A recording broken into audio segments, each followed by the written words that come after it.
जी। 1877 में मुझे लगता है दयानंद जी ने बहुत भ्रमण किया है। 1877 में देखिए मुरादाबाद में वहां गए, उनसे मिले, तो आर्य समाज की स्थापना वहीं की होगी। शाहजहांपुर आर्य समाज की स्थापना भी 1877 में ही दयानंद जी ने की है, और कानपुर आर्य समाज की स्थापना भी दयानंद जी ने 1977 में की थी। तो वो समूता भ्रमण पर थे और अनेक नगरों में जा जाकर के उन्होंने आर्य समाज की स्थापना कराई है।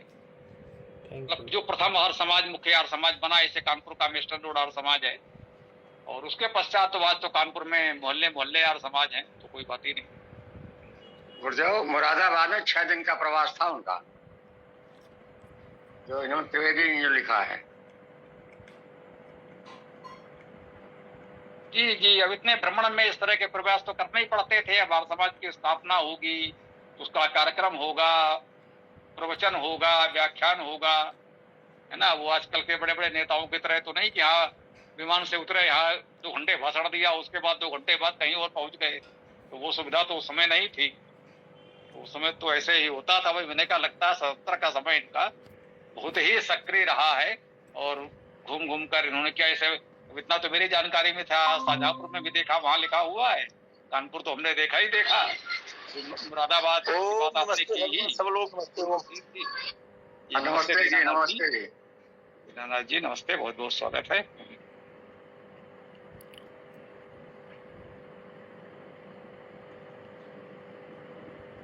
जी, आज का विषय क्या रहेगा स्वामी जी?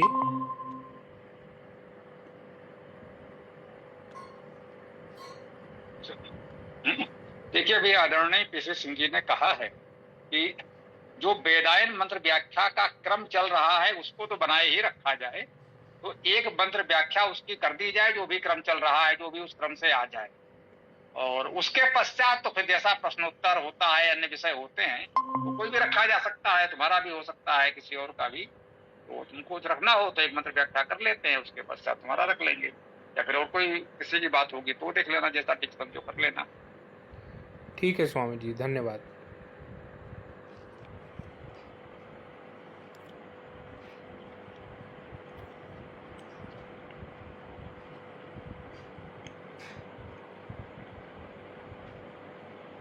ये भी हो सकता है, चाहे तो 5-7 मिनट लगेगा तो ईसापुत्र जी की बात भी सुन लेते हैं, उसके पश्चात मत कर लेंगे, क्योंकि वो कुछ यही कह रहे थे उसके भाष्य आदि में अंतर का। तो मुझे ये लगा कि क्षेमकरण दास जी का भाष्य तो ठीक है ही, हम भी कह रहे हैं और आपको भी लगा है, तो बताएं ईसापुत्र जी, थोड़ा सा 5-7 मिनट वही सही, उसके बाद मंत्र कर लेंगे, कोई बात नहीं। जी, अथर्ववेद के कांड 6 का जो 138वां सूक्त है, उसमें पंडित क्षेमकरण दास त्रिवेदी जी और पंडित हरिशरण सिद्धांता अलंकार जी ने रोग मुक्ति का वर्णन किया है, विशेष रूप से कि वहाँ पे नपुंसकता का इलाज किया है, मतलब उसको दूर करने का अर्थ किया है। और पंडित जयदेव शर्मा जी ने जस्ट अपोजिट कर दिया कि वहाँ पे नपुंसक कैसे बनाएं, है ना, ऐसा अर्थ कर दिया वहाँ पे उन्होंने। और बहुत विभत्स रूप से कहा है कि उसको उनके जो है प्राइवेट पार्ट, मतलब वहाँ पे पत्थर से तोड़ दो, लकड़ी से मार के नष्ट कर दो। व्यभिचारी को जो है ऐसा एक्स्ट्रा मिला दिया उन्होंने, मिलावट की है वहाँ पे उन्होंने, और नपुंसक बनाने की विधि का वर्णन कर दिया, जो कि बहुत विभत्स है, इसलिए ग्रुप में मैंने उसको डाला भी नहीं। जी जी, देख लीजिए, स्पष्ट है यहाँ पर कि जिनके आपने नाम लिए ये तीनों ही आर्य समाज के ही विद्वान हैं, ठीक है ना। एक ही मंत्र का अर्थ तीनों लोग अलग अलग कर रहे हैं, और अर्थ में इतना अंतर है, तो स्पष्ट है ये तीनों ही तो ठीक नहीं हो सकते। वहां कह रहा है कि उस रोग का उपचार किया जाए, चिकित्सा की जाए, वहां कह रहे हैं जैसे वो रोग उत्पन्न कर दिया जाए, बढ़ा दिया जाए। तो भाई अब ऐसे तो अर्थ नहीं हो सकता। निश्चित रूप से एक अर्थ ही ठीक होगा, कि दोनों अर्थ तो ठीक नहीं होंगे। तो यही मिलावट कर करके लोगों ने वेद का अनर्थ किया है, और निश्चित रूप से इससे बचना चाहिए, प्रयास करना चाहिए कि शब्दशः अर्थ कर लें। जो मिलावट है हटा दें। तुमने कहा मिलावट हटाना सीख लीजिए, जो बचेगा वो सही अर्थ होगा। ये देखना है कि मिलावट हटाना सीख लीजिए, बाकी तो जैसे मुझे लगता है वो वाला अर्थ उनका देखेंगे तो जयदेव शर्मा जी का, तो पता चल जाएगा कि ये जो बातें वो कह रहे हैं वो मिलावट है ना। भाई छिमकर दास त्रिवेदी जी के भाष्य में वो नहीं है, हरिशरण सिद्धांत अलंकार जी के भाष्य में वो नहीं है। अब एक के भाष्य में ऐसा कुछ है जो अस्वीकार्य लग रहा है, तो स्वाभाविक है उसके मिलावट होने की ही अधिक संभावना है। अब वही आपको देखना पड़ेगा शब्द का अर्थ क्या है, शब्द का क्या अर्थ है और क्या उसमें मिलावट की जा रही है, तो ये बात स्पष्ट हो जाएगी। जी, स्क्रीन शेयर किया है मैंने। ये अर्थ जो है पंडित जयदेव शर्मा जी का है, जो कि बहुत मुझको अश्लील जैसा लगा, विभत्स लगा, इसलिए मैंने शेयर नहीं करा, लेकिन यहाँ पे शेयर कर रहा हूँ, देख लीजिए। अर्थ इन्होंने जो किया है मैं पढ़ देता हूँ। हे औषधे, तू सब लताओं में से सबसे अधिक श्रेष्ठ, गुणकारी प्रसिद्ध है। शीघ्र ही इस मुझे सताने वाले व्यभिचारी पुरुष को नपुंसक करे, और हे न्यायाधीश, इसे स्त्री के योग्य पोशाक से युक्त कर, अर्थात व्यभिचारी पुरुष को स्त्री की पोशाक पहना कर भी लज्जित करना चाहिए, और व्यभिचारी यदि इस पर भी व्यभिचार न छोड़े तो उसे नपुंसक बना देना चाहिए। ये पहले मंत्र में है, ठीक है। अथर्ववेद कांड 6 सूक्त 138। रुक जाइए, पहला ही मंत्र पर्याप्त है, वही आने दीजिए, पहले मंत्र को जरा आने दीजिए।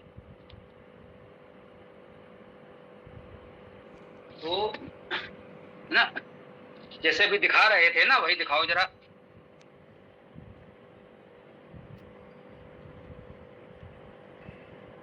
अब हम ये कह रहे हैं कि इसी मंत्र को सीधे सीधे अर्थ पढ़ दिया, और जो मंत्र था वो पढ़ा ही नहीं। पदार्थ में संस्कृत वाला शब्द वेद का शब्द नहीं पढ़ा, तो वेद का शब्द और अर्थ पढ़ो। मेरा मन अभी हुआ था कि मैं पढ़ के बता दूं, लेकिन अब मुझे लग रहा है कि ये स्वयं प्रयास करो, इससे मिलावट हटाओ, ठीक है ना। तो इसमें स्वयं ही दिया होगा, पता चल जाएगा कहाँ कहाँ मिलावट है। जैसे इसमें है पुरुषम, पुरुषम का अर्थ हुआ पुरुष को।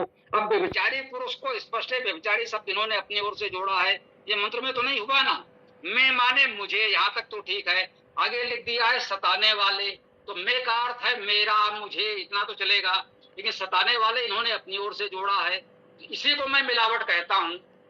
बहुत दृढ़ता से, गंभीरता से, पूरे उत्तरदायित्व के साथ, पूरी विनम्रता से कहता हूँ कि निश्चित रूप से ये मिलावट है जो नहीं होनी चाहिए। इसी से ये अनर्थ होता है।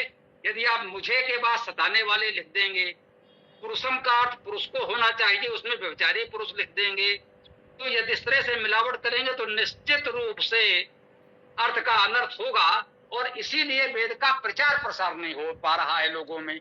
ये समस्या तो है। वेद लोगों तक पहुंचे उसके लिए आवश्यक है कि निष्पक्ष सही अर्थ करें। ऐसे ऐसे जब विभत्स घृणास्पद अर्थ कर दिए जाएंगे तो स्वाभाविक है लोगों को अरुचि होगी वेद में, जबकि वेद मंत्र में ऐसा कुछ नहीं है। ये केवल व्याख्या करने वाले अपनी ओर से मिलावट करके वेद के मंत्र का अनर्थ कर रहे हैं, ये तो स्पष्ट है पूरी तरह से।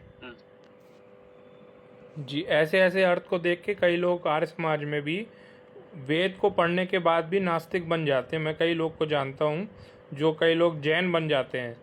कुछ लोगों इतिहास में भी आर्य समाज में पढ़ने के बाद भी जैन बन जाते हैं, क्योंकि उनको लगता है कि भैया ये तो ठीक नहीं है।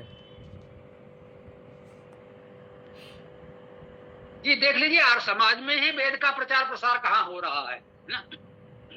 हमारी यही तो पीड़ा है जिससे कुछ अधकचरे या घुसपैठे आर्य समाजी थोड़ा दुखी हो जाते हैं। हम यही कह रहे हैं भाई, आर्य समाज के 10 नियम हम मानते हैं। अब 10 नियमों के अलावा यदि कुछ थोपना चाहते हो तो उसे मानने के लिए हम बाध्य नहीं है। आर्य समाज का मुख्य सिद्धांत क्या है? वेद सब सत्य विद्याओं का पुस्तक है और वेद का पढ़ना पढ़ाना हमारा परम धर्म है। अब आर्य समाजी वेद को देखना ही नहीं चाहते, वेद को छूना ही नहीं चाहते। उन्होंने हवन कर लिया, बस शुरू हो गई कर्तव्य की। और बहुत किसी ने साहस किया तो हवन करने के पश्चात थोड़ा सा सत्यार्थ प्रकाश पढ़ लिया, बस हो गए वो कट्टर आर्य समाजी। वेद को देखा नहीं, छुआ नहीं। तो मैं कहता हूं जो वेद नहीं पढ़ता है वो आर्य समाजी है ही नहीं, वो वेद विरोधी घुसपैठिया है। उसको तो हम आर्य समाजी मान ही नहीं सकते। बस ये सिद्धांत सबको समझा दिया जाए तो सारे विवाद की जड़ समाप्त हो जाए। जिसने वेद का स्वाध्याय किया हो जो वेद मंत्रों का शब्द सा अर्थ व्याख्या कर सकता हो वो सच्चा आर्य समाजी है। और ऐसे सच्चे आर्य समाजी को हम प्रणाम करते हैं। वो जब जहां जैसे चाहे हमसे संवाद कर ले, हम अपना सौभाग्य समझेंगे, बात कर लेंगे। लेकिन अब ऐसे लोग जो वेद विरोधी हैं, वेद को पढ़ते नहीं, पढ़ाते नहीं, यदि कोई वेद की बात करता है तो उसकी निंदा करते हैं, अपशब्द कहते हैं, विरोध करते हैं, तो उनको तो हम वेद विरोधी ही कहेंगे।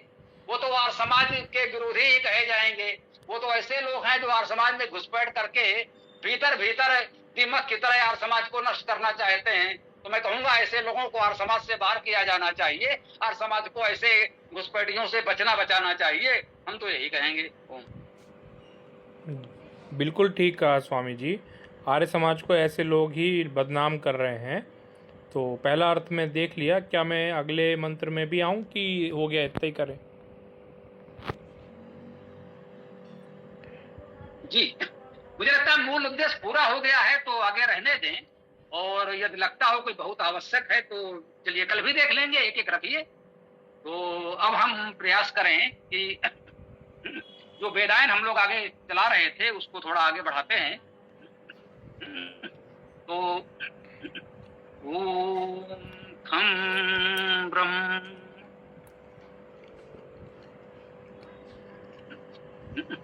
मित्रों, हम लोग इस समय वेदायन का पुनर्पाठ पुनर्स्वाध्याय कर रहे हैं। अर्थात वेदायन का एक बार पाठ तो हम लोग पूरा कर ही चुके हैं। थोड़ा सा यजुर्वेद और सामवेद भी किया गया था, करने से हुआ कि नहीं। वेदायन ही सब लोग ठीक से समझ लें तो इसका पुनर्पाठ आरंभ किया गया है। तो ये वेदायन का दूसरा अध्याय यम यमी सूक्त हम लोगों ने किया अभी। तो जो कहें कि वेदायन में यम यमी सूक्त दूसरे अध्याय का पहला सूक्त था, तो वेदायन के दूसरे अध्याय का पहला सूक्त यम यमी सूक्त हम लोगों ने किया। ये यम यमी सूक्त ऋग्वेद मंडल 10 का 10वां सूक्त था। और उसके पश्चात वेदायन में अगला सूक्त है गृहस्थ सूक्त, जो ऋग्वेद मंडल 10 का 85वां सूक्त है। ऋग्वेद मंडल 10 सूक्त 85। इसका देखिए, सूक्त 85 का ये 38वां मंत्र है, यहां से वेदायन में लिया गया है। क्योंकि सूक्त में मंत्रों की संख्या बहुत अधिक थी, ये संभवतः 47 या 48 मंत्र हैं। तो ये सारे नहीं लिए गए कि वेदायन का आकार बहुत अधिक नहीं बढ़ाना था, लेकिन कुछ महत्वपूर्ण समझ करके 10 मंत्र संभवतः अंतिम 10 मंत्र सूक्त के ले लिए गए हैं। तो आज हम वही गृहस्थ सूक्त ऋग्वेद मंडल 10 सूक्त 85 मंत्र संख्या 38 प्रस्तुत करेंगे। आइए हम देखते हैं ये मंत्र हमको क्या उत्तम शिक्षा दे रहा है, इस मंत्र से हमें क्या सीख प्रेरणा मिल सकती है।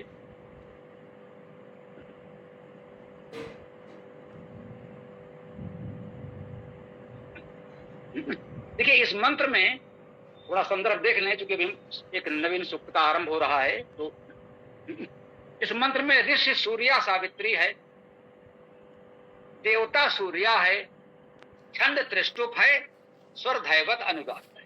ठीक,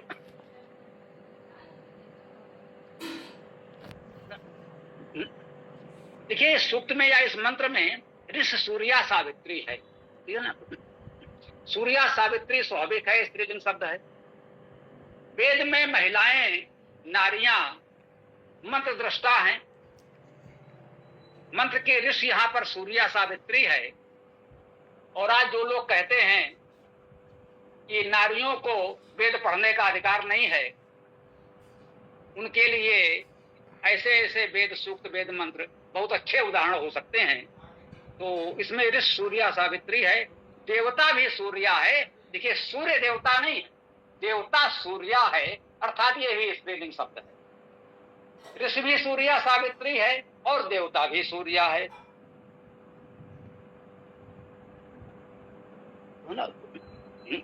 छंद त्रिष्टुप है और छंद के अनुसार ही वैदिक स्वर होते हैं। तो त्रिष्टुप छंद के अनुसार इसमें स्वर धैवत है और अनुदात है। वैदिक स्वर अनुदात है और संगीत का स्वर धैवत है। आइए देखते हैं मंत्र को। ओम तुभ्यम अग्रे पर्यवहन सूर्याम वहेतुना सहे पुनः पतिभ्या जायाम दा अग्ने प्रजया सहे। ये कह रहे हैं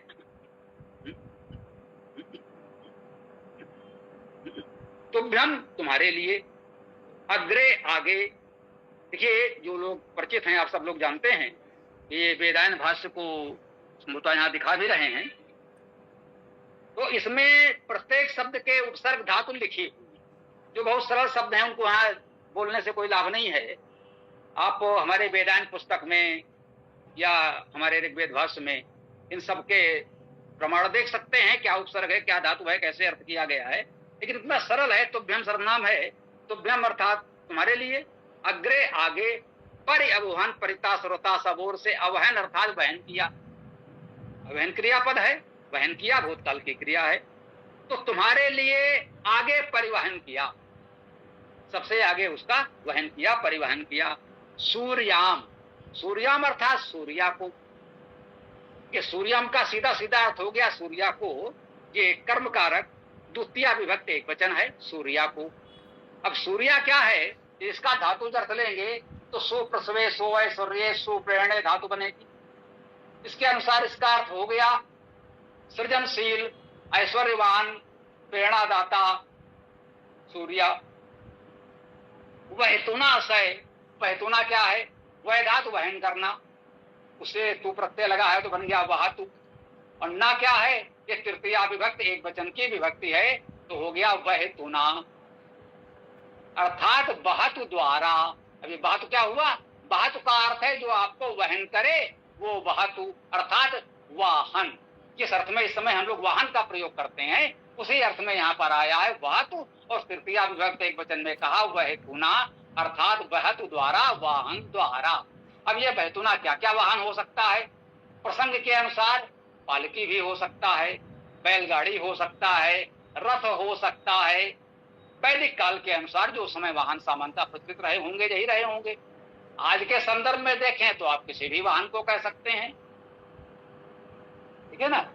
तो वैदिक संदर्भ में भाई उस समय यही वाहन रहे होंगे प्राचीन काल में। तो कह रहे हैं कि सूर्या को बहतुना से बहतु के साथ, वाहन के साथ, सूर्या को वाहन के साथ अवहन अर्थात वहन किया। तो व्यम तुम्हारे लिए आगे अर्थात सबसे पहले सूर्या को वाहन के साथ वहन किया या वाहन के द्वारा वहन किया। अब सूर्या को ले जाना है, सूर्या सृजन ऐश्वर्य प्रेरणा, इससे युक्त कोई विद्वान मनीषी, ठीक है स्त्रीलिंग में है तो आप उसे नारी भी कह सकते हैं, तो कैसे ले जाएंगे भाई, उसे पैदल तो घसीट कर नहीं ले जाएंगे। इसलिए कहा वह तुना सह, वाहन द्वारा ले जाइए, वाहन उपलब्ध कराइए, सम्मान से वाहन में लेकर जाइए। कितनी अच्छी बात कह रहा है। और पुनः पतिभ्या जायाम दाह, बहुत सुंदर प्रयोग है। यानी पुनः अर्थात पुनः फिर, पतिभ्या अर्थात पतियों के लिए जी। पतिभ्या शब्द चतुर्थी बहुवचन में है, चतुर्थी विभक्ति बहुवचन में है, तो इसका अर्थ हो गया पतियों के लिए। कह रहे हैं अभी विवाह तो हुआ नहीं, गृहस्थ सूक्त है, अभी तो विवाह की तैयारी चल रही है। ये विवाह सूक्त भी कहलाता है, गृहस्थ सूक्त हम लोग कह रहे हैं, बहुत से लोग इसको विवाह सूक्त भी कहते हैं। कहते हैं विवाह का वर्णन है, विवाह में ये मंत्र पढ़े भी जाते हैं। यहाँ कहना है पतिभ्या पतियों के लिए, सूर्या एक वचन में है, नारी तो एक है और उसके पति अनेक बताए जा रहे हैं, पतियों के लिए। तो भाई इसी को हम कहते हैं वेद बहुत सुंदर काव्य है, उसको काव्य की तरह पढ़ेंगे तो आनंद आएगा। अब यहीं पर कोई हठधर्मी करे, बात को समझे बिना यहीं पर शास्त्रार्थ करने लगे, अरे भाई आप बहुत से पति की बात कैसे कर सकते हैं, तो भैया कर रहे हैं, मंत्र में लिखा है, कोई नकार नहीं सकता। पतिभ्या शब्द बहुवचन चतुर्थी विभक्ति संप्रदान कारक में है, तो इसका अर्थ हुआ पतियों के लिए। अरे भाई पति क्या है, पति का अर्थ केवल पति पत्नी वाला पति ही नहीं होता, राष्ट्रपति होता है, सभापति होता है, नगरपति, राज्य के बहुत से पति अधिपति होते हैं। तो पति का अर्थ हुआ ऐश्वर्यवान, शासक, अधिपति, और स्वाभाविक है वो बहुत से हो सकते हैं, होने चाहिए। पूरे संसार की व्यवस्था को एक व्यक्ति तो नहीं चलाएगा, वो तो परमेश्वर ही है जो संपूर्ण ब्रह्मांड को अकेले चलाता है। लेकिन मनुष्य के लिए तो अकेले संभव नहीं है, इसीलिए सभाएं बनती हैं, उसमें बहुत से पदाधिकारी बनते हैं और सब लोग मिलकर व्यवस्था चलाते हैं। तो कह रहे हैं पतिभ्या, पतियों के लिए, तो ऐसे अधिपतियों के लिए, ऐसे अधिपति बहुत से हो सकते हैं, होने चाहिए, कोई आपत्ति नहीं है। जायाम दाह, जायाम एक वचन में है पुनः, मतलब मंत्र बिल्कुल लिखने वाले ने बहुत सोच समझ कर लिखा है कि जिनको भ्रमित होना है उनके भ्रमित होने की पूरी व्यवस्था है। जायाम तो एक वचन में है, जाया अर्थात उत्पन्न करने वाली, चूंकि ये स्त्रीलिंग में है इसलिए हमने उत्पन्न करने वाली कहा, या उत्पन्न करने वाला भी कह सकते थे। जो उत्पन्न करने वाली नारी है तो कहेंगे भाई संतान को उत्पन्न करने वाली नारी की बात की जा रही है, जाया, ठीक है, हो भी सकता है, यद्यप संतान को उत्पन्न करने की बात नहीं है। जाया का अर्थ ही उत्पन्न करना होता है, तो कुछ भी हम उत्पन्न कर सकते हैं, जैसे उत्पादन होता है वस्तुओं का भी, लेकिन परिवार में, गृहस्थ जीवन में तो हम संतति का उत्पन्न करते हैं, संततियों को उत्पन्न करते हैं। तो कह सकते हैं कि जायाम दा, जाया को, उस प्रजननशीला नारी को जो संतान को उत्पन्न करने में समर्थ है, ऐसी नारी को पुनः पतिभ्या दा, पुनः पतियों के लिए दे दो। एक नारी है, एक कन्या है, कह रहे हैं उसे पतियों के लिए दे दो। निश्चित रूप से ऐसी बातें कही गई हैं, जानबूझकर कही गई हैं, कृपया सोचें और विचार करें, छोटी छोटी बातों पर उत्तेजित न हूं। कैसे? अग्ने प्रजया सहे, अग्नेय संबोधन में, पूरे मंत्र में संबोधन किसको किया जा रहा है? अग्नि, हे अग्नि। अब अग्नि क्या है? अग्नि शब्द अभिगतो धातु से बनता है। अग धातु के अर्थ है गति करना, चलना, अग्रणी होना और ग्रहण करना भी है अग्नि, अग धातु का अर्थ है। तो अग्नि का क्या अर्थ हुआ? अग्रणी, प्रगतिशील और ग्राही। हम अग्नि शब्द के सामान्यतः 3 अर्थ करते हैं। वैसे तो लोग अग्नि शब्द के बहुत अर्थ कर लेते हैं, लेकिन व्याकरण के अनुसार, धातु के अनुसार हम इसके 3 प्रमुख अर्थ मानते हैं और इतना पर्याप्त भी है। शेष भाई विद्वानों के लिए विद्वता की कोई सीमा नहीं है, कितनी भी बड़ी बड़ी व्याख्याएं कर सकते हैं, लेकिन इतना मुझे लगता है पर्याप्त है। अग्नि, हे अग्नि अर्थात हे प्रगतिशील, हे अग्रणी, हे ग्राही परमेश्वर। अब देखिए परमेश्वर शब्द मंत्र में नहीं आया है, लेकिन ये अग्नि एक वचन में है, यहाँ परमेश्वर की ही उपासना की जा रही है। मुख्य रूप से जो वेद मंत्रों का आध्यात्मिक अर्थ है वो परमेश्वर परक ही होता है, तो जहाँ संबोधन किया जाता है इस प्रकार से तो हम मुख्य रूप से उसे परमेश्वर परक मानते हैं। तो हमने कहा अग्नि अर्थात हे अग्नि परमेश्वर, या लौकिक अर्थ में, आदि दैविक आदि भौतिक अर्थ में, आदि लौकिक अर्थ में आप कह सकते हैं अग्नि का अर्थ जो समाज के अग्रणी विद्वान हैं, जो समाज के अग्रणी मार्गदर्शक हैं, शासक प्रशासक हैं, जिसको और समाज के भाषाओं में बहुधा कहीं राजा, कहीं मंत्री, कहीं सेनापति आदि कह दिया जाता है, तो उन सबको यहाँ अग्नि से संबोधित किया जा रहा है। देखिए मुख्य आध्यात्मिक अर्थ में तो अग्नि का संबोधन परमेश्वर के लिए है, इसमें कोई संदेह नहीं है, लेकिन आदि दैविक आदि भौतिक आदि लौकिक प्रेरणाएं भी हम उससे ग्रहण करते हैं, तो हम वहां पर उसका अर्थ संसार के, हमारे समाज के विद्वान मनीषी मार्गदर्शक से ही ले सकते हैं, जो समाज के अग्रणी लोग हैं उनको भी अग्नि कह सकते हैं। कह रहे हैं हे अग्नि, हे अग्रणी प्रगतिशील ग्राही परमेश्वर या समाज के विद्वज्जन मार्गदर्शक, कह रहे हैं कि प्रजया से अर्थात प्रजा के साथ। प्रजा परिवार में दंपति के लिए प्रजा उसके संतान को ही कहते हैं। प्रजा तृतीया विभक्त एक वचन है, अर्थात प्रजा के साथ, एक ही संतान के साथ, अभी पूरी प्रजा तो ही है, अभी बहुत से नहीं, अर्थात एक प्रजा अभी से है। तो कह रहे प्रजया से प्रजा के साथ इस जाया को पतियों के लिए पुनः दे दो। देखिए यहाँ स्पष्ट कह रहे हैं पुनः दे दो, अर्थात ऐसा नहीं कि एक बार विवाह हो गया तो पुनर्विवाह नहीं हो सकता। बहुत से लोग आर्य समाज से प्रश्न करते हैं कि भाई आप विधवा विवाह की बात करते हैं, तो भैया तुम्हारे वेद में कहाँ विधवा विवाह लिखा है? तो उनको भी आप इस मंत्र से उत्तर दे सकते हैं। इस मंत्र को ध्यान रखिएगा, इस गृह सूक्त का ये 38वां मंत्र है, ऋग्वेद मंडल 10 सूक्त 85 का 38वां मंत्र है।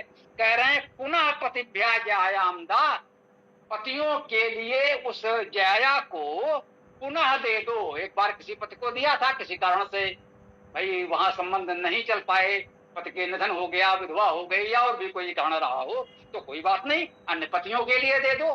कहने पुनः अन्य पतियों के लिए दे दो, एक पति नहीं पतियों के लिए दे दो। एक बार, दो बार, तीन बार, ये नहीं कहा जा रहा कि विवाह भाई चलो पुनर्विवाह केवल एक बार होगा, नहीं। एक बार विवाह हो गया, पुनर्विवाह भी अनेक बार हो सकता है। यहाँ कहा जा रहा है पुनः पतिभ्यो जायाम दा, पुनः पतियों के लिए इस जाया को दे दो। और प्रज्ञाशय संतान के साथ किसी नारी का एक विवाह हुआ, उसके एक संतान भी है, अब किसी कारण से पति नहीं रहे, तो अब क्या करें? दूसरा विवाह कर सकते हैं, और दूसरे विवाह में जो दूसरा पति उसे स्वीकार करेगा वो संतान के साथ उसे स्वीकार करेगा, ग्रहण करेगा। अरे भाई ठीक है, उस नारी को तो अपने पत्नी रूप में स्वीकार कर लिया, अब उसके जो संतान है उसका क्या करें भाई? तो उसको हम इस तरह से अनाथ तो नहीं छोड़ देंगे। तो दूसरे पति के पास भी यदि वो नारी जाएगी तो अपने संतान के साथ जाएगी। देखिए ये गृहस्थ सूक्त है, ये विवाह सूक्त है, इसमें तो निश्चित रूप से पति पत्नी के संबंध, गृहस्थ और विवाह के विषय में वर्णन होगा ही होगा, लेकिन ये सब पारिवारिक सामाजिक कर्तव्य होंगे।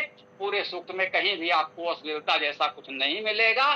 पारिवारिक सामाजिक कर्तव्यों के निर्वाह की बात इसमें निश्चित रूप से की जाएगी। तो आइए देखते हैं इस मंत्र का भावार्थ इस वेदायन में जो लिखा है उसे हम पढ़ने का प्रयास करते हैं। इसके भावार्थ में कहा गया है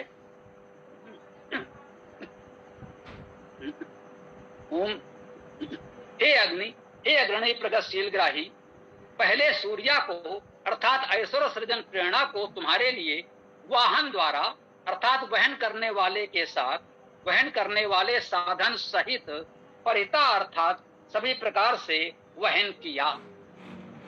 वाहन के साथ, वाहन के द्वारा सब प्रकार से वहन किया, ले आए। अब क्या कह रहे हैं? पुनः पतियों के लिए जाया अर्थात प्रसवनी सृजनशीला पत्नी को या नारी को प्रजा सहित प्रदान किया। जब पुनर्विवाह होगा तो उसको उस प्रजा सहित संतान के सहित दूसरे पति को हम प्रदान कर देंगे।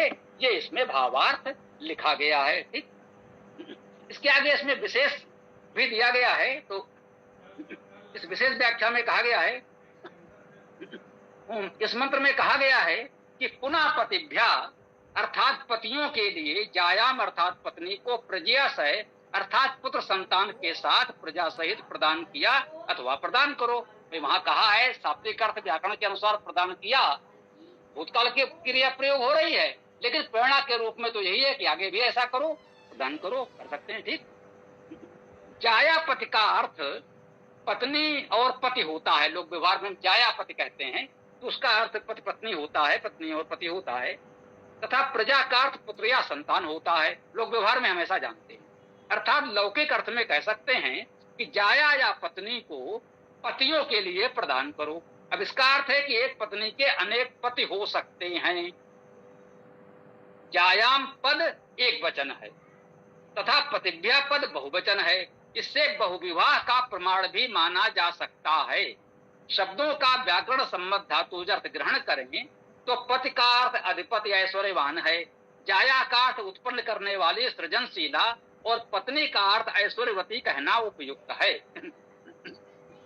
यही यहाँ यह स्पष्ट है कि वैदिक शब्दों का व्याकरण सम्मत धातु अर्थ ग्रहण करना महत्वपूर्ण है। इसके अनुकूल अनेक तर्क संगत भावार्थ स्वीकार्य हैं।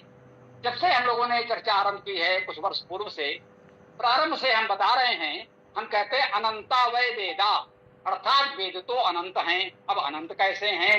वेद की 4 संहिताएं हैं, सब जानते हैं। मंत्रों की संख्या तक गिनी हुई है, किस वेद में कितने मंत्र हैं ये सब गिने हुए हैं। तब अनंता वै वेदा क्यों कहते हैं? फिर वेद अनंत कैसे हैं?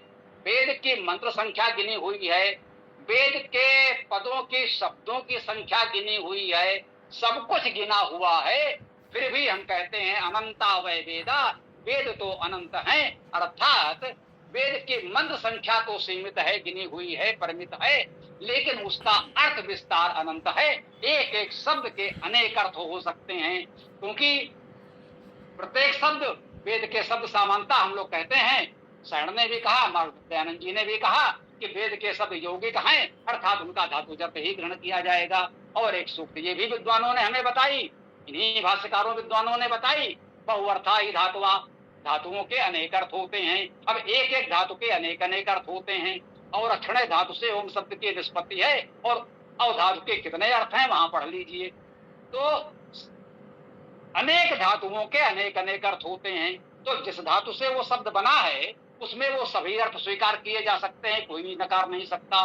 भाई आप कह रहे हैं शब्द इस धातु से बना है, बिल्कुल ठीक, तो उस धातु के जितने अर्थ हैं वो सब स्वीकार करने योग्य हैं, जी बिल्कुल स्वीकार करने योग्य हैं। अब उस मंत्र के भाव को, मंत्र के सभी शब्दों के अर्थ को ध्यान में रखते हुए हम ये विचार कर सकते हैं कि इनमें से कौन कौन से अर्थ यहाँ स्वीकार करना उचित है, ये आपके विवेक पर है। एक बात और है, एक ही शब्द को अनेक धातुओं से व्युत्पन्न बताया जा सकता है, जब अनेक धातुएं होंगी तो अर्थ भी अनेक हो जाएंगे। यदि व्याकरण से अनेक धातुओं से अर्थ किया जा सकता है तो वो सभी अर्थ हमें स्वीकार करने होंगे, सब व्याकरण सम्मत हैं, इसलिए स्वीकार्य हैं। बस उसमें से कौन कौन से अर्थ हमको चुनने हैं अर्थ करते समय, ये हमारे विवेक पर है। उस पूरे मंत्र में क्या संदेश है, उस भाव को देखते हुए हमें ऐसे अर्थों का चयन करना पड़ता है। तो धातु का अर्थ मिलाना भी है, अलग करना भी है। अब कौन सा अर्थ ग्रहण करना है ये आपके विवेक पर है। ऐसे बहुत से शब्द होते हैं, जैसे बहुप्रचलित राम शब्द है। राम शब्द को सामान्यता लोग जानते हैं, रम धातु से बनता है, रमनते योगिना यस्मिन् स रामा, जो रमत सा रामा, जो रमण करता है वो राम है, ठीक है। लेकिन रा धातु से भी राम शब्द की निष्पत्ति हो सकती है, जैसे धा धातु में मां लगने से धाम बन जाता है, वैसे रा धातु में मां लगेगा तो राम बन जाएगा। रा धातु दान के अर्थ में है, रा दाने, तो राम शब्द का अर्थ दान हो गया। जो सब में रमण करता है, जो दानशील है वो राम है। तो ये दोनों अर्थ ही हमें स्वीकार करने होंगे, और स्वीकार करने में यहाँ कोई आपत्ति भी नहीं होनी चाहिए। तो ये छोटा सा संदेश हमने देना चाहा था। आज से गृहस्थ सूक्त आरंभ हुआ है। गृहस्थ सूक्त में हमारे गृहस्थ जीवन, पारिवारिक सामाजिक जीवन के विषय में हमको ऐसे ही बहुत उत्तम उत्तम प्रेरणाएं प्राप्त होंगी। हम लोग नियमित रूप से वेद का स्वाध्याय करें, स्वयं पढ़ें, दूसरों को पढ़ाएं, क्योंकि वेद का पढ़ना पढ़ाना और सुनना सुनाना यही हमारा परम धर्म है। हम अपनी व्याख्या को यहाँ विराम देते हैं, आगे आप लोग अपनी बात रख सकते हैं। आर्य समाज का पढ़े गुरुदेव? जी पढ़ दीजिए अवश्य।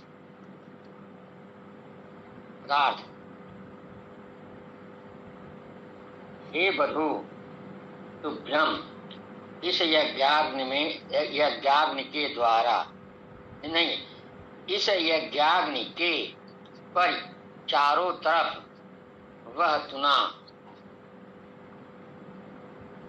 दहेज के सह साथ सूर्याम वधू को अवहन घुमाते व प्रदक्षिणा करते हैं। अग्नि, यह अग्नि पुनः फिर पतिभ्य, पति के लिए प्रजया सह, प्रजा के साथ युक्त होने हारी जायाम, जाया रूप में दा देता है। भावार्थ, विवाह में माता पिता और संबंधी आज वधू को देय वस्तु के साथ यज्ञाग्नि की परिक्रमा कराते हैं।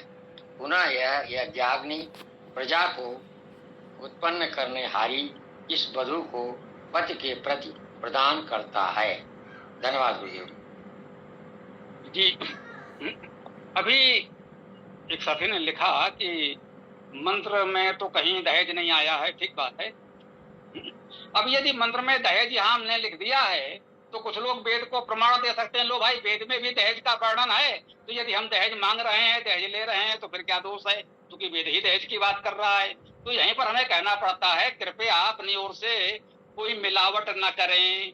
मंत्र में तो कहीं दहेज जैसी कोई बात मुझे नहीं लगी। अभी हमने सारे अर्थ कर दिए, कहीं दहेज नहीं दिखा। उसमें जो कह रहे हैं यज्ञाग्नि परिक्रमा आदि, वो भी कहीं मंत्र में नहीं आया। मंत्र में न तो कोई आग जलाने वाली बात है उस तरह की, न तो इस मंत्र में कहीं दहेज देने की बात है।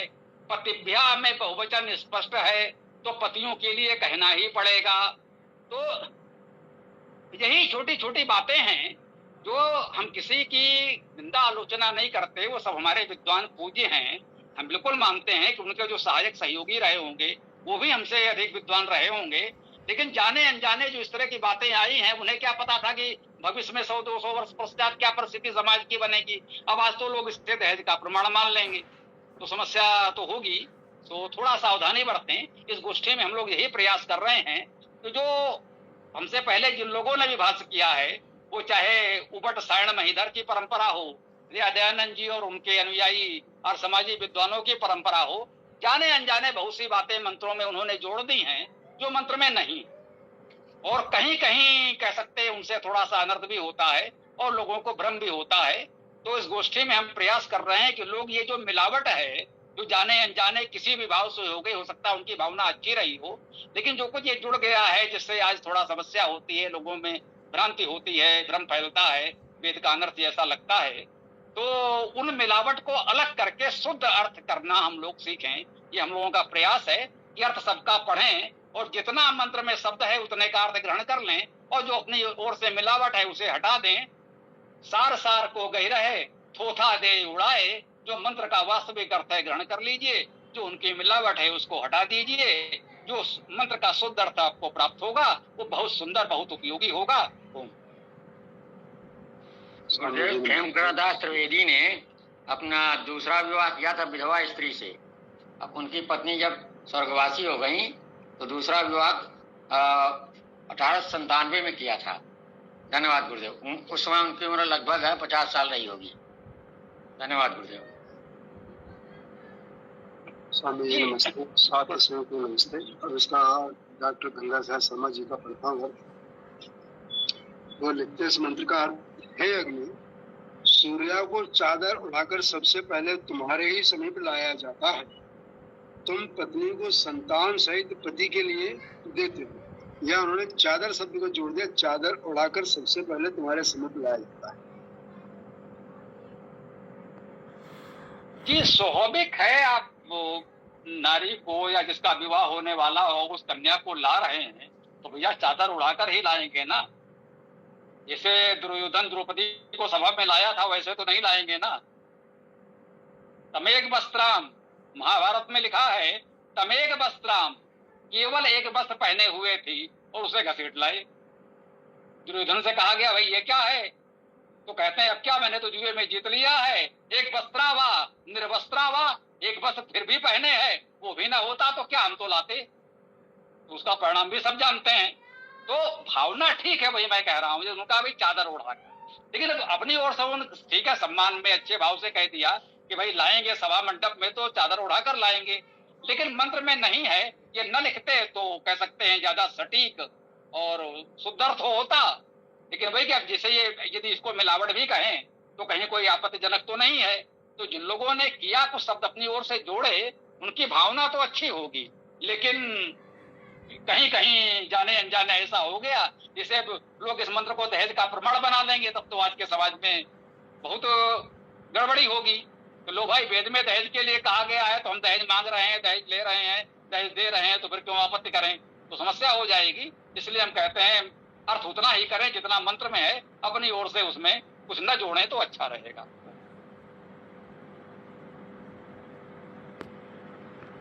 जी, ये प्रश्न मैं पूछना ही चाह रहा था कि दहेज का वर्णन क्या वेदों में है, क्योंकि कई व्याख्याकारों ने दहेज का वर्णन वेद में लगाया था। तो ये प्रश्न तो, इसका प्रश्न का तो समाधान हो गया। बाकी गोदान का और वर्णन कुछ लोग करते हैं मंत्रों में, जो कि आगे के मंत्रों में शायद आएगा, तो अभी से मैं शायद पूछना शायद उचित ना हो, लेकिन यदि आप बता सकें तो कृपया बता दीजिए, क्या गोदान का वर्णन है उसमें वेद में? देखिए, खोजने में आप लोग हमसे अधिक कुशल हैं, खोज पाओ तो खोज लो। और मैं यही कह सकता हूँ जब वो मंत्र आएगा, मंत्र पढ़ेंगे, गोदान होगा तो होगा, नहीं होगा तो नहीं होगा। अपनी ओर से तो हमें कुछ कहना नहीं, मंत्र में जितना होगा उतना अर्थ करके मैं आपको बता दूंगा।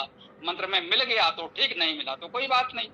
भाई यदि गोदान है तो भी मुझे कोई आपत्ति नहीं है, नहीं है तो भी मुझे कोई समस्या नहीं है कि नहीं है। तो हम इसमें क्यों अपना मन मस्तिष्क समय लगाएं कि उसमें गोदान है या नहीं है। अरे है तो ठीक है, नहीं है तो ठीक है, अपना सामान्य जीवन जियो, आज की परिस्थिति के अनुसार जो उचित है वो करो। धन्यवाद स्वामी जी। आवाज नहीं आ रही है। विशाल जी, यदि आपको आवाज नहीं आ रही है तो संभवतः इसका उपाय है आप एक बार हट करके फिर से कुछ प्रयास करें, क्या किया जा सकता है।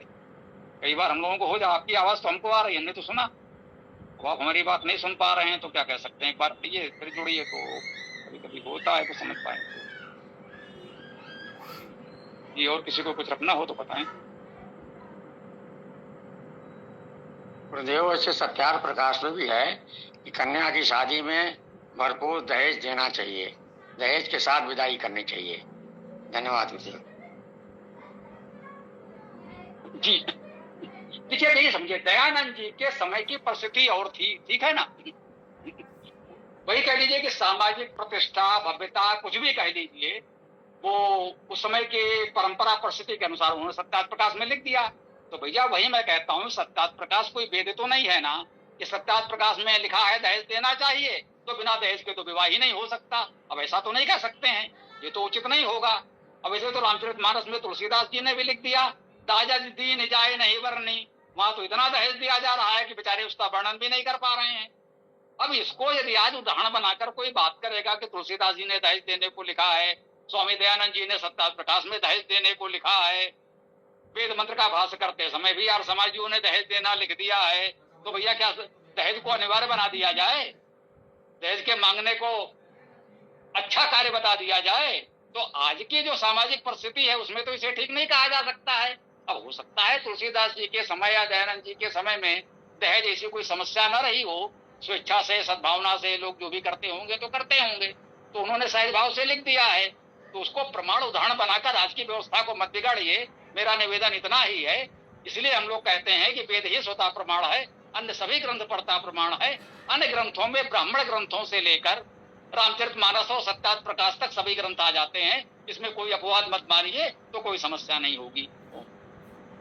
जी पीसी सिंह जी, सत्यार्थ प्रकाश में कहाँ है दहेज का वर्णन? मेरे हिसाब से तो नहीं है।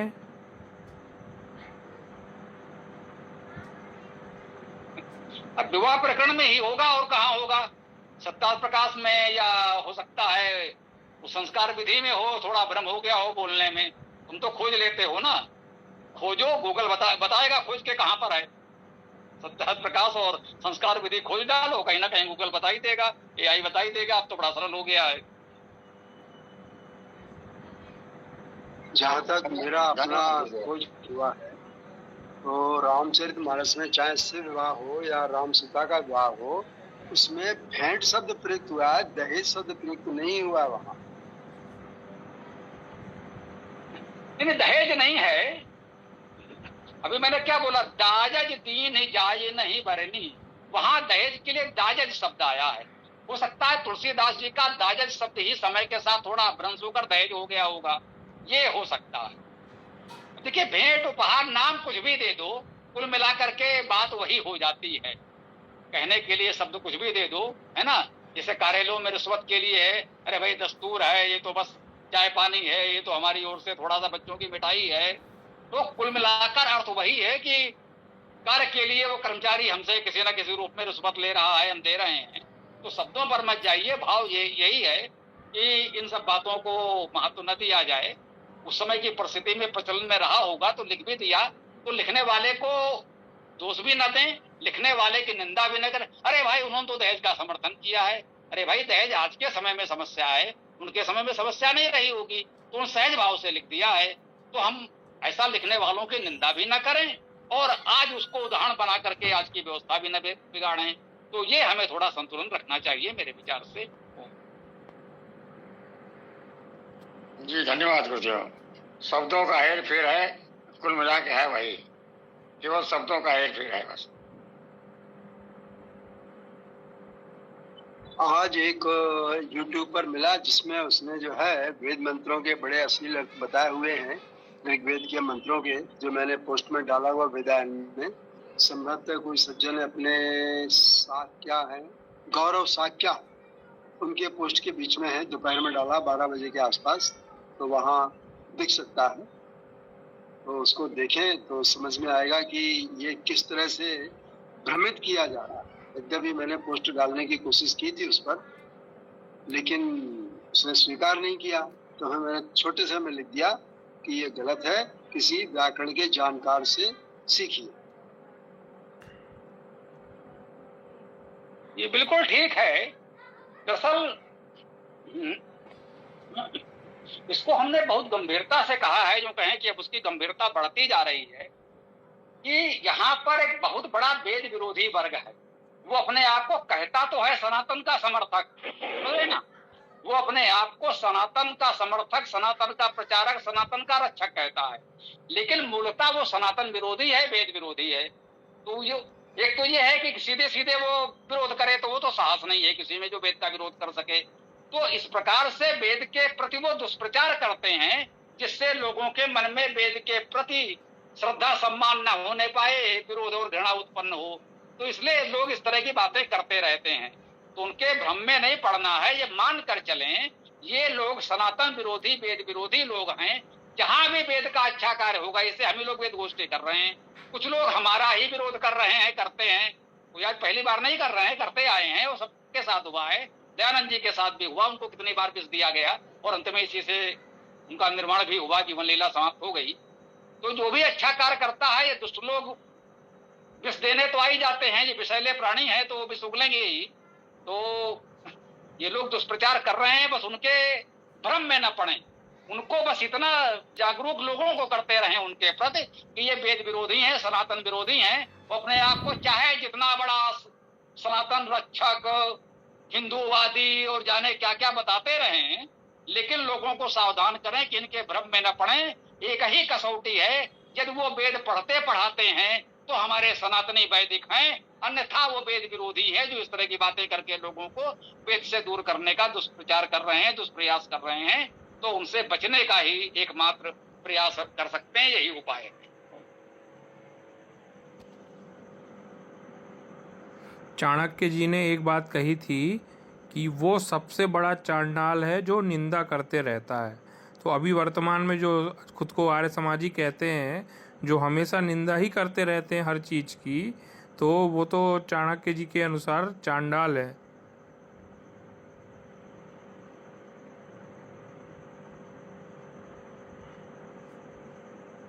जी अवश्य, निश्चय।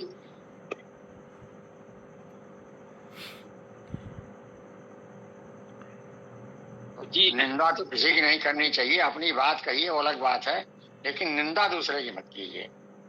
अब मेरा स्वयं का विचार तो यही रहता है। धन्यवाद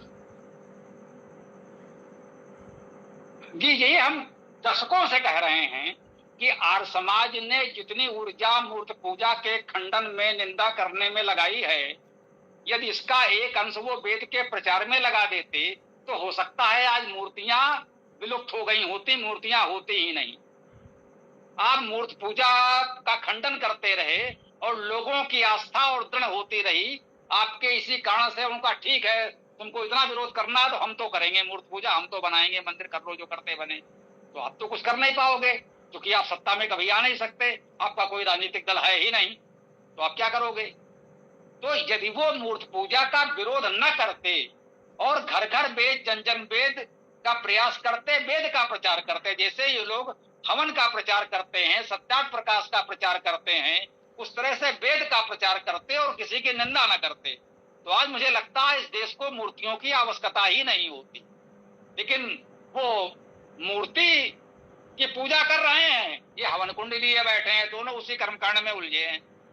वो मूर्ति पर दूध चढ़ा करके दूध नष्ट कर रहे हैं, ये आग में डालकर घी नष्ट कर रहे हैं। तो मुझे लगता है ये सबका सब वेद विरुद्ध है।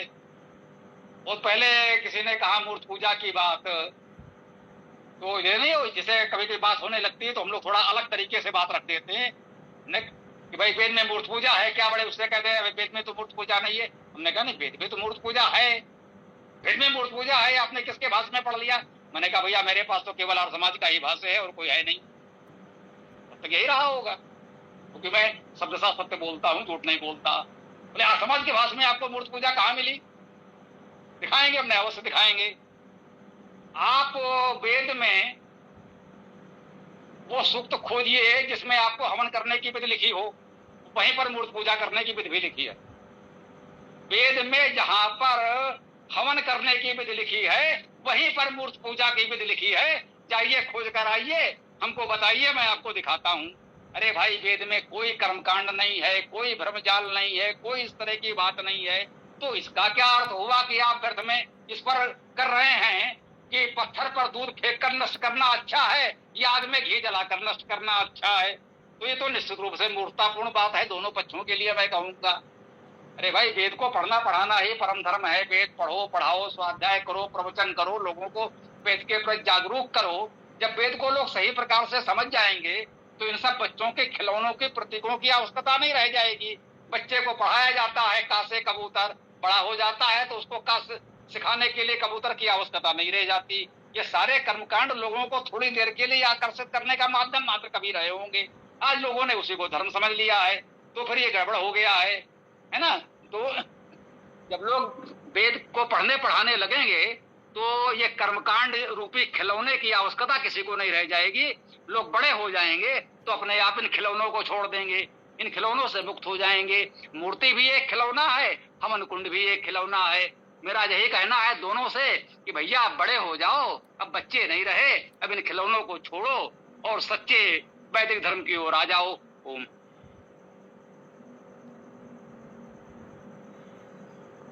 अभी वर्तमान में ताजा किस्सा चल रहा है अयोध्या रामलला के मंदिर में आभूषण और रेवड़ी को चोरी का।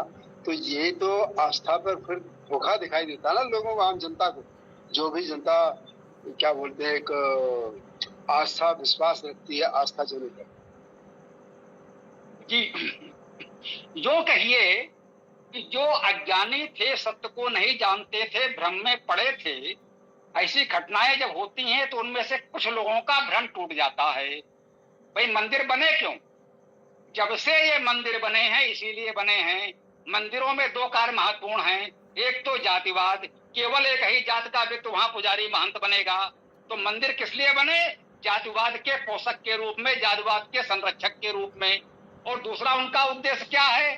जनता को लच्छेदार बातों से भरमाओ, चाहे जितने पाप करो, मंदिर में आकर दान करो, तुम्हारे सारे पाप क्षमा हो जाएंगे। तो जनता को, आम लोगों को इस तरह से भ्रमित करके, उनकी भावनाओं का दोहन करके, उनकी धन संपत्ति को चढ़ावे के रूप में हड़प लेना। और जो मंदिर में चढ़ावा आएगा उसका क्या होगा? अरे यही पंडित पुजारी तो खाएंगे उसका, कोई पत्थर के भगवान जी तो खाने आएंगे नहीं। वो तो पत्थर के भगवान जी को आगे करके लोगों की भावनाओं का दोहन करके धन एकत्र करना है और उसके बाद उससे अपना भोग विलास करना है। मंदिर की मुख्य उद्देश्य तो यही रहा है मुझे लगता है, एक तो जातिवाद और दूसरा इन पंडित पुजारियों का भोग विलास। मंदिर का और कोई सदुपयोग हुआ हो ऐसा इतिहास में मुझे लगता नहीं है। होना चाहिए। अब आवश्यकता ये है, हम ये नहीं कहते सारे मंदिर तोड़ दीजिए, वो तो व्यवहारिक रूप से संभव नहीं होगा, लेकिन ये हो सकता है कि मंदिर में जो देवी देवता भगवान जी जैसे हैं उनको रहने दीजिए, साथ में वेद भगवान की भी स्थापना कर दीजिए, सभी मंदिरों में गुरुकुल खोल दीजिए, वहां पर वेद पढ़ा जाए, पढ़ाया जाए, वेद का अध्ययन हो, वेद का प्रवचन हो, व्याख्यान हो, तो लोग वेद को समझते रहें। और भाई ठीक है, जो भी हमारे भगवान जी जैसे भी हैं, लोग जाएं, उनको प्रणाम करें और 2 फूल 2 मुद्रा यदि अर्पित करना चाहते हैं तो कर दें, जिससे उस मंदिर के गुरुकुल की व्यवस्था चलती रहे। अच्छी बात है। हाँ, मंदिरों में ये गड़बड़ी न हो जो इसकी चर्चा आपने थोड़ा संकेत किया, तो उसके लिए उचित यही, जैसे गुरुद्वारा प्रबंधक समितियां बनती हैं, गुरुद्वारा प्रबंधक कमेटी अधिनियम बना है, तो वैसे ही सभी मंदिरों के लिए स्थानीय लोगों की प्रबंध समिति बने। इस क्षेत्र में जितने हिंदू सनातनी रहते हैं उन सनातनियों को मतदान करके उन मंदिरों का प्रबंधक चुनना चाहिए।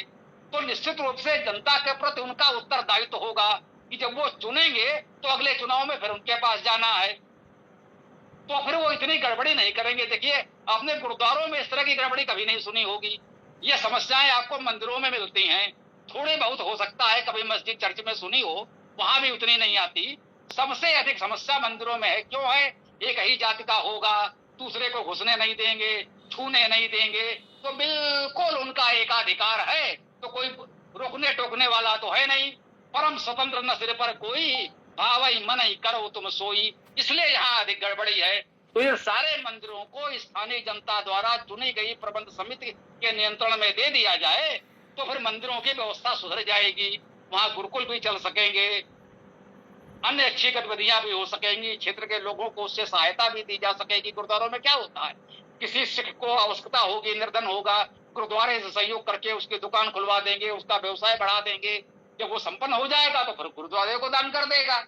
तो ये व्यवस्था हमारे मंदिरों में भी हो सकती है, लेकिन वो तभी हो पाएगी जब चुनी हुई प्रबंध समितियां होंगी। ये जातिवादी समितियां जब तक रहेंगी तब तक फिर यही होगा कि ऐसे ही चंपत राय आते रहेंगे और चंपत होते रहेंगे। आपने उचित संकेत किया है। इस तरह की टिप्पणी मैंने कई जगह की हुई है मंदिरों के संबंध में। ये वहां के स्थानीय निवासियों के द्वारा प्रबंधकर्ता समिति का चयन किया जाना चाहिए, जैसा गुरुद्वारा प्रबंधक समिति का होता है। गुरुदेव, तमाम सारे मंदिरों में, मठों में गुरुकुल चल रहे हैं, आप भी जानते हैं, हम भी जानते हैं, लेकिन वहाँ प्रवेश किसका होता है ये भी आप जानते हैं, सभी लोग जानते हैं। धन्यवाद गुरुदेव। गुरुकुल तो चल रहे हैं। धन्यवाद। नहीं, जो अपने गुरुकुल चल रहे हैं उसको भी हजारों मंदिरों में किसी एक में गुरुकुल चल रहे होंगे। ऐसा नहीं है सभी में उस तरह के गुरुकुल भी चल रहे होते जो आपने संकेत किया कि उन गुरुकुलों में केवल एक ही जाति के बालकों का प्रवेश होता है, अन्य जाति के बालकों का प्रवेश नहीं होगा और उस जाति की बालिका का भी प्रवेश नहीं होगा। लेकिन मैं कह रहा हूं कि यदि सभी मंदिरों में ऐसे भी गुरुकुल हो जाएं जहां एक जाति के बालकों को भी वेद पढ़ाया जाए तो भी स्थिति में कुछ सुधार तो होगा, 1% सुधार तो होगा, लेकिन वो भी नहीं हो रहा है। तो जब स्थानीय जनता द्वारा निर्वाचित प्रबंध समिति होगी तो फिर वहां जाति का बंधन भी टूटेगा, क्योंकि फिर आपको सबका समर्थन चाहिए चुनाव में। यदि आपको प्रबंध समिति में आना है, प्रबंध समिति का मंदिर का प्रमुख बनना है, तो आपको सबके घर भी जाना पड़ेगा, सबका समर्थन मांगना पड़ेगा। तो फिर तो आप यहाँ नहीं कह पाएंगे कि नहीं भैया हम तो इन्हीं को रखेंगे, तो कहेगा जाओ फिर उन्हीं के घर जाओ, हम तो आपका समर्थन नहीं कर सकते, हम तो दूसरे वाले का करेंगे। तो यह समस्या हल हो सकती है यदि प्रबंध समितियां जनता द्वारा निर्वाचित हों, न कि केवल कुछ एक ही जात के कुछ लोग मिलकर के ही सारी मंदिरे क्या कहें बंदर पाठ कर लें। तो ये बंदर पाठ की व्यवस्था समाप्त करनी होगी। ईसा को तो कुछ कह रहे हैं क्या? हाथ तो उठा हुआ है। जी स्वामी जी, मेरा एक अलग प्रश्न है।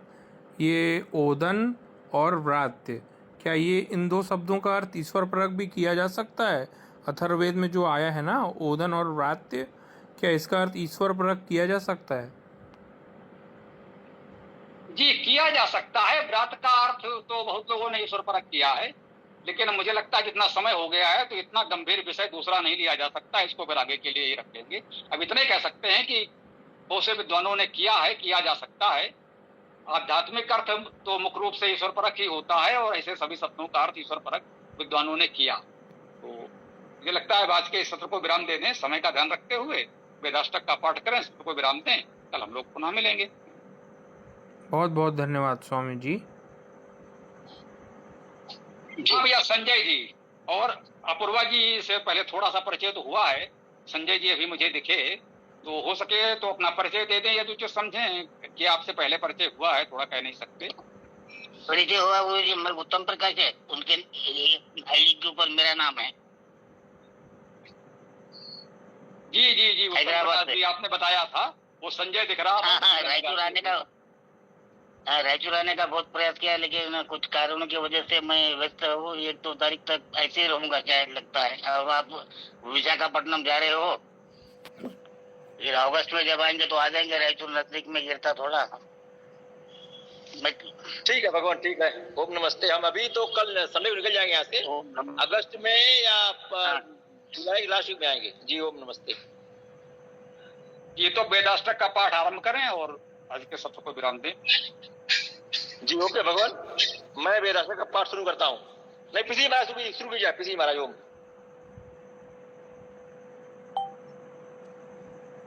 ऋग्वेद प्रथम मंत्र।